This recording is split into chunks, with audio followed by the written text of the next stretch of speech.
ഞങ്ങളിന്നിപ്പോ ഇവരെ ഫാമിലിയിലൊരു പാടുണ്ട്. പോണ വഴിയിൽ ഇത് കാശ്മീർ റൊട്ടി ഉണ്ടാക്കുന്ന സ്ഥലമാണ്. അങ്ങനെ അവിടെ കയറി ഞാനും സാജിദും, എന്നിട്ട് ഞാനും സാജിദും തിരിച്ച് പാടത്ത് തന്നെ പോവാണ്. അങ്ങനെ പാടത്തെത്തിയപ്പോൾ നല്ല വ്യൂ ആണ്. അതായത് 4 സൈഡും മൗണ്ടെയിന്, നടുവിൽ പാടം. ഇത് ഇവരെ സ്വന്തം പ്രോപ്പർട്ടിയാണ്, സാജിദിൻ്റെ യാവർബായിൻ്റെ ഒക്കെ.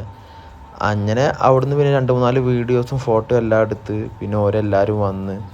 ഇതാണ് ഇവിടുത്തെ നെല്ല്. നമ്മളെ നാട്ടിലത്തെ റൈസല്ല, ഡിഫറെൻ്റ് റൈസാണ്.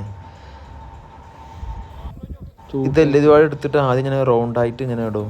അങ്ങനെ പിന്നെ നമ്മളെ യാവർബായും മാരിഫും എല്ലാവരും വന്ന്. ഇതാണ് യാവർബായിൻ്റെ സ്വന്തം പാടാണിത്. എന്നിട്ട് അവിടെ പിന്നെ ഈ നെല്ല് കണ്ടില്ലേ, ഇത് ആദ്യം 3 ചട്ടായിട്ടാവും ഒന്നുണ്ടാവുക. അത് എല്ലാം എടുത്തിട്ട് പിന്നെ റൗണ്ട് പോലെ മല പോലെ ഇങ്ങനെ അട്ടിച്ചിടും.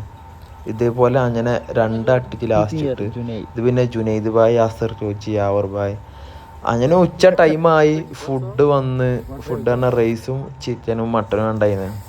ഇവിടെ പറഞ്ഞാൽ 4 ആൾ ഒരു പ്ലേറ്റിൽ അങ്ങനെ തിന്ന് ചെയ്യാം. അപ്പം ഞാൻ ഒറ്റയ്ക്ക് തിന്നു. നല്ല വ്യൂ ആണ്. ഫുഡ് കഴിച്ചാൽ നല്ല വ്യൂ. എന്താ വ്യൂ.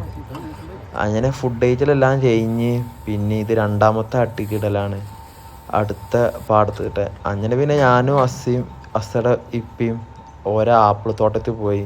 ഇഷ്ടംപോലെ ഡിഫറെൻ്റ് ആപ്പിൾ ഉണ്ട് ഇവിടെ. അങ്ങനെ അവിടുത്തെ എല്ലാ ആപ്പിളും കണ്ടു, കുറച്ച് തിന്നു. ഇതാണ് അസ.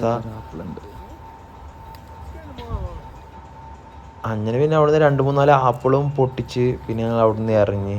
ഞാനും അസിയും യാവർബായും അസറപ്പിയും അങ്ങനെ തിരിച്ച് പിന്നെയും പാടത്ത് വന്ന് ഇതേപോലെ ലാസ്റ്റ് അട്ടിയിട്ട് അങ്ങനെ എല്ലാം കഴിഞ്ഞു. അപ്പം ഇന്നത്തെ വീഡിയോ ഇത്രേ ഉള്ളൂ. അപ്പം ശരി, ബായ്.